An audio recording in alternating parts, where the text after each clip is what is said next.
c'est un peu compliqué de faire une transition, mais, bon, on assume de ne pas faire de transition, je crois que c'est le plus simple. Effectivement, pour revenir sur, après, on va voir quand même, je pense qu'il y a des échos, on va trouver des échos par rapport à ce qu'a pu se dire, mais vraiment revenir sur un des derniers motifs clés de l'étude, sur lequel je vais aller rapidement, je ne vais pas vous dérouler tout ce qui a été dit là, mais simplement pour dire que dans les motifs clés de l'étude qu'on a menée, il y avait la question vraiment des logiques de parcours. Alors on a quand même beaucoup parlé dans les interventions, ça va de pair avec l'idée évidemment d'écouter la personne, ça va de pair avec l'idée d'écouter comment comprendre la personne dans son environnement, et donc tout ça s'entend bien. Alors ces logiques de parcours, elles sont quand même caractérisées par un ensemble de choses. D'abord, il y a une première chose quand même dans ces logiques de parcours qui est de l'ordre du subi. Et quelque chose qui est subi par beaucoup de personnes, c'est l'idée qu'il y a une fragmentation des parcours. C'est-à-dire quand même qu'on est sorti, pour le dire très vite, d'une logique où à une époque on pouvait avoir un emploi toute sa vie avant de partir en retraite, un emploi toute sa vie au même endroit avant de partir à la retraite. Aujourd'hui, tout le monde est confronté à cette problématique très forte de fragmentation des parcours, c'est-à-dire qu'on va alterner des phases d'emploi, des phases de non-emploi, des moments où on est effectivement vraiment en situation de... et du coup, tout ça augmente évidemment les problématiques de précarité. Et c'est caractérisé, Isabelle parlait d'une jeunesse parfois qui est prête à exploser. Il y a effectivement aujourd'hui le constat très fort d'un allongement du temps d'entrée dans l'emploi. Et qui peut être vécu différemment selon les types de jeunesse. Il y a quand même plusieurs jeunesses. La jeunesse, c'est pas quelque chose qui existe vraiment. Il y a vraiment des jeunesses, et c'est vrai que dans cette question d'allongement du temps d'entrée dans l'emploi, c'est vécu de façon différente. Mais cette problématique de fragmentation des parcours, c'est vraiment quelque chose d'assez fondamental en termes d'évolution dont on est obligé de tenir compte aujourd'hui. Et dans cette fragmentation des parcours, ça va de pair en fait avec plusieurs choses. Ça va de pair d'une part avec la transformation justement des modèles d'organisation du travail, avec justement de plus en plus l'essor, ce qu'on évoquait, d'économie à la demande, l'essor de formes peut-être de travail plus précaires, plus courtes. Et donc là, il y a quand même dans cette fragmentation des parcours un certain nombre de difficultés qui peuvent exister. Néanmoins, dans cette fragmentation des parcours, il y a aussi quand même l'idée de développement à côté de ça, de formation tout au long de la vie, c'est-à-dire l'idée qu'on peut être en situation d'apprentissage de façon permanente et qu'il y a un enjeu à valoriser tout ça. C'est-à-dire qu'il y a un enjeu à valoriser tout ce qu'on peut faire, tout ce qu'on peut apporter, et donc cet enjeu de valorisation, il est vraiment essentiel dans ces dynamiques-là. Un petit mot aussi peut-être comme pour dire que dans les logiques de parcours, on a parlé des questions du bénévolat tout à l'heure, justement du bénévolat obligatoire, simplement dire que cette logique de parcours, elle se pense aussi justement dans les parcours d'engagement.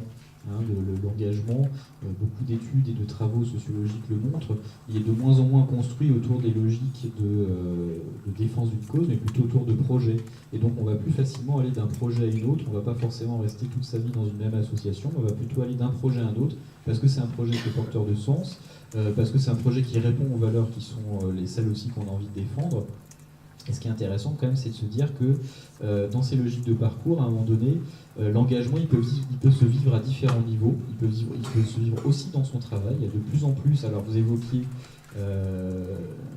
je vais très parcellaire, j'essaie de répondre aussi et de faire écho à ce qui a pu être dit. Une des personnes ont évoqué effectivement les questions des anciens d'HEC, que c'est pas que des capitalistes féroces qui en sortent, et c'est vraiment, c'est quelque chose d'assez marqué, c'est qu'on voit concrètement de plus en plus les étudiants qui vont sortir d'écoles de commerce être vraiment dans une logique d'être plutôt dans des logiques d'entreprise sociale et être de moins en moins uniquement dans des logiques purement d'accumulation. Donc il y a quand même cette idée que l'engagement peut se vivre aussi dans le travail, peut se vivre dans l'activité économique. Et sur l'autre ressort, il y a aussi l'idée, alors je pense qu'effectivement le bénévolat obligatoire c'est quelque chose, c'est une aberration, pour le dire de façon très tranchée. Néanmoins, on peut quand même se poser la question de comment est-ce qu'une expérience bénévole peut être reconnue et valorisée et peut être aussi vécue comme une passerelle à un moment donné vers des formes rémunérées d'activité. Parce que dans le bénévolat, on acquiert des compétences, on développe des compétences, et il y a un enjeu quand même là aussi à travailler là-dessus. Donc la logique de parcours, ça veut dire quoi? Ça veut dire, si on résume, que on a un constat, que les parcours sont fragmentés, de façon, alors après selon effectivement les catégories de personnes, de façon plus ou moins, je dirais, consciente et voulue, avec donc plus ou moins de difficultés rencontrées par les personnes, mais que justement dans cette fragmentation des parcours, dans les réponses qu'on peut apporter, il y a l'idée à la fois de formation tout au long de la vie, qui peut être vraiment un levier pour qu'on soit acteur de son parcours et pas simplement subir sa fragmentation, et aussi cette idée que finalement tous les aspects de son existence, tout ce que l'on vit, peut être reconnu, peut être valorisé pour justement faire en sorte que ce soit un levier d'insertion. Et c'est un peu le pari quelque part de Territoire Zéro Chômeur aussi. Hein. Mais donc du coup, si on résume un peu sur les enjeux qui pour nous apparaissent dans l'étude, c'est que d'une part, il y a le besoin d'une formation en continu, et ça vraiment, cette idée de formation tout au long de la vie pour permettre à chacun de répondre aux nouveaux besoins, aux nouvelles formes d'activité, aux nouveaux développements qui existent. Il y a ce besoin de formation en continu, et ce besoin de formation en continu, il existe pour les personnes, et aussi pour les accompagnateurs et pour les formateurs eux-mêmes. Donc c'est un des points saillants de l'étude qu'on a menée, c'est que cette idée de logique de parcours, elle existe en miroir finalement. Hein, le parcours, c'est le parcours des individus, mais c'est aussi le parcours des personnes qui les accompagnent, qui doivent se former à de nouvelles compétences pour les aider à répondre aux nouvelles situations. Et plus globalement, donc, il y a ce besoin-là. Qu'est-ce qu'on a noté également comme enjeu? Le fait que, donc voilà, on retrouve cette logique d'accompagnement des parcours, et donc pour permettre à chacun de construire son parcours en autonomie, et que donc il y a aussi une diversification des modèles d'apprentissage et de reconnaissance des apprentissages. Et donc au niveau à la fois des métiers d'intervention sociale et des établissements de formation à l'intervention sociale, quels sont les leviers qu'on peut avoir? Les leviers, ça peut être justement de créer un laboratoire des métiers de demain. Alors on parlait de territoire zéro chômeur, c'est justement ça qui est intéressant. Évidemment, aujourd'hui, un territoire avec zéro chômeur, ça n'existe pas. Hein, c'est le nom de l'expérimentation, et l'expérimentation, elle dit simplement qu'il faut renverser la logique. La logique qui est de dire, une fois encore par rapport au marché de l'emploi, c'est de dire que si on veut lutter contre le chômage, partons des besoins sociaux et partons des capacités des personnes pour les mettre en relation. Et dans Territoire Zéro Chômeur, vous créez des entreprises à but d'emploi, ce qui est quand même assez inédit comme situation. Donc vous salariez des personnes pour qu'elles mettent leurs compétences au service des besoins de développement d'un territoire. Et donc là, on a quelque chose qui est l'idée d'un laboratoire des métiers de demain. C'est permettre de comprendre, ça rejoint la question de valorisation des acteurs de l'intervention sociale, c'est de montrer que agir sur le social, c'est aussi agir sur la cohésion sociale, sur le développement d'un territoire. Et donc, créer un laboratoire des métiers de demain, ça veut dire qu'est-ce qu'on peut inventer comme nouvelles formes, comment est-ce qu'on peut valoriser de nouvelles activités et faire en sorte qu'elles soient vraiment des éléments d'insertion pour les personnes. Ensuite, un levier qui est important et qui là peut s'adresser aux établissements de formation, c'est arriver à finalement être aussi un espace d'accompagnement des personnes tout au long de leur parcours. Et donc pour ça, il y a un besoin de développer aussi fort des fonctions d'orientation et d'ingénierie financière, parce que la formation, c'est quelque chose qui a un coût, et donc il y a besoin d'orienter les personnes dans la construction de leur parcours d'apprentissage, parce que se construire un parcours d'apprentissage, c'est la meilleure manière ensuite de pouvoir être acteur de son parcours et de ne pas en subir la fragmentation, justement. C'est Diane qui complète peut-être par la formation. Et alors je précise qu'on finira par votre intervention, Fabienne. Malheureusement, j'ai mal géré le temps. Et donc si on veut partir manger et rester dans notre... on est obligé de faire comme ça. Donc Diane, vous complétez sur la formation. Là, on est sur ces logiques de parcours. Ces logiques de parcours, elles concernent les personnes que les travailleurs sociaux accompagnent, avec tout ce que ça génère, ce qu'on vient de dire, en nécessité d'autonomie. Et vous parliez de l'accès à l'informatique. On voit bien que ces logiques-là, et vous le décriviez à propos du RSA, va demander à toutes les personnes et qui ont bien d'autres difficultés à gérer, d'être super autonomes dans ces parcours fragmentés, etc. Et je crois que là, on a, en tant que travailleurs sociaux, énormément de choses à réfléchir et à se former pour être en mesure d'accompagner. Et c'est vrai, ce qu'on dit pour les personnes concernées à accompagner, c'est vrai pour les travailleurs sociaux eux-mêmes. Là, dans notre rôle de centre de formation, nous avons aussi à accompagner de plus en plus les personnes qui sont les clients des centres, et qui sont beaucoup de travailleurs sociaux, pour qu'ils arrivent à se repérer dans les nouvelles conditions pour se faire financer sa formation, le fameux CPF, le compte personnel de formation, etc. Toutes ces données-là sont en train de changer.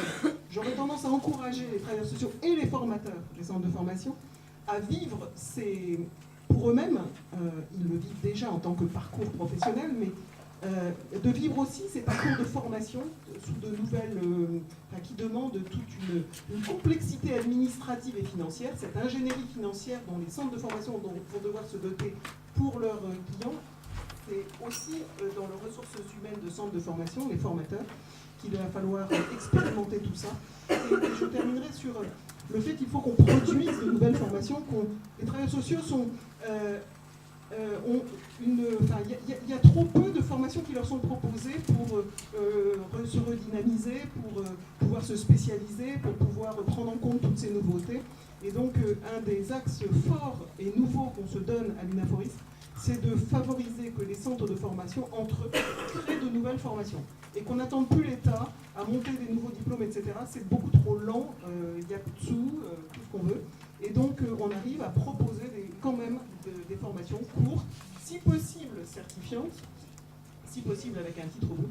Et je prendrai un exemple, et j'y tenais beaucoup, c'est que c'est bien gentil de dire que les personnes accompagnées devraient et doivent participer aux formations pour pouvoir contribuer à l'acquisition de compétences travailleurs sociaux. Mais il faut aussi qu'on arrive à proposer à ces personnes de se professionnaliser pour que certaines puissent en faire un métier, de pouvoir être co-formateurs, de pouvoir être dans le plaidoyer, et que ça ne soit plus une intervention bénévole, mais bien, on va dire, de nouveaux métiers dans l'avenir, et donc de le reconnaître par une qualification reconnue.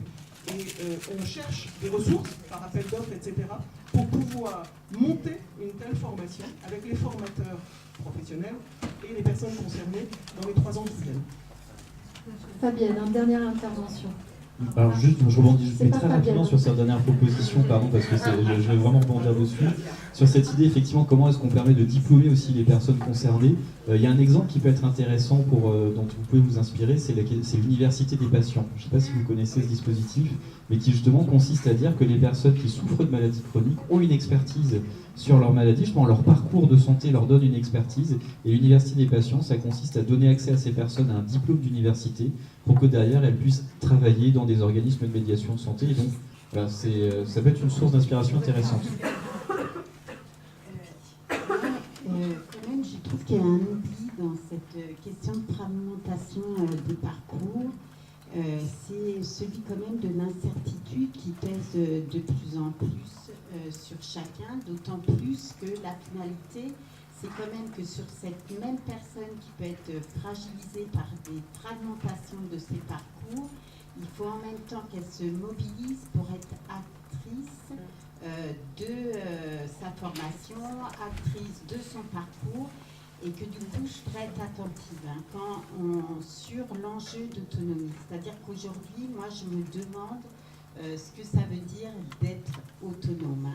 Ce que je considère, c'est que face à cette fragilisation justement qui pèse quand même sur l'ensemble des parcours, au long de sa vie, il me semble que du coup il faut réinterroger cette question du tout autonome.